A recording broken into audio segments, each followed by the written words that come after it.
নমস্কাৰ বন্ধুসকল, মোৰ আন এটি মিনি ব্লগলৈ সকলোকে স্বাগতম জনাইছোঁ। আৰু আজিৰ এই মিনি ব্লগটো জুবিন দাৰ উজনিৰ ৰেলখনৰ পৰা আৰম্ভ কৰি দিছোঁ।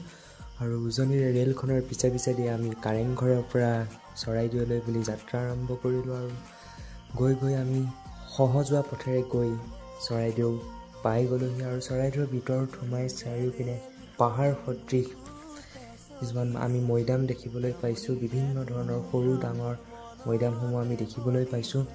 আৰু মৈদাম দুখন আছিলে, আমি নাজানো, দুটা ভাগত ভাগ কৰা আছে মৈদামখন। সেয়েহে আমি এখন মৈদামত যাব পাৰিলোঁ, কিন্তু এখন মৈদামত যোৱা নহ'ল, যিহেতু আমি দেৰিকৈ গৈ পাইছিলোঁ আৰু বন্ধ কৰি দিলে কাষত থকা মৈদামখন।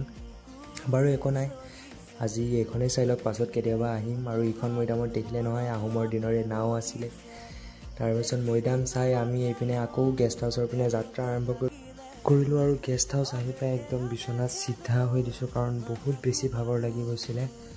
আৰু যি পৰিছোঁ আৰু একদম ৰাতিপুৱা সাৰ গৈছোঁ। আৰু ৰাতিপুৱা শুই উঠি ইমান ধুনীয়া এটা দৃশ্য দেখিবলৈ পাই মনটো দিনটোৰ কাৰণে একদম ভাল লাগি গ'ল।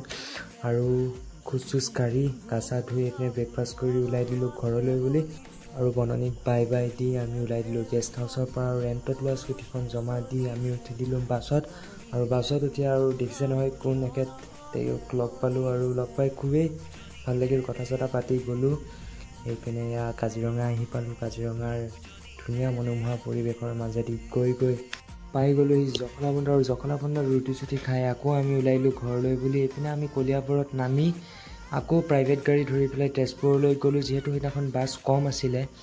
আৰু যেন তেনকৈ জেঠাইহঁতৰ তাত গৈ পালোঁ। আৰু পাই পেলাই জেঠাইহঁতৰ তাতো কেইটামান চাহ কাপ খাই ধুনীয়াকৈ ওলাই দিলোঁ। এইপিনে বাক আকৌ দেখুৱাব লাগে বোলে কেমেৰাত, সেইবুলি এইপিনে দাদা আগবঢ়াবলৈ আহিলে। আৰু ফাইনেলি ঘৰ আহি পাই গ'লোঁ।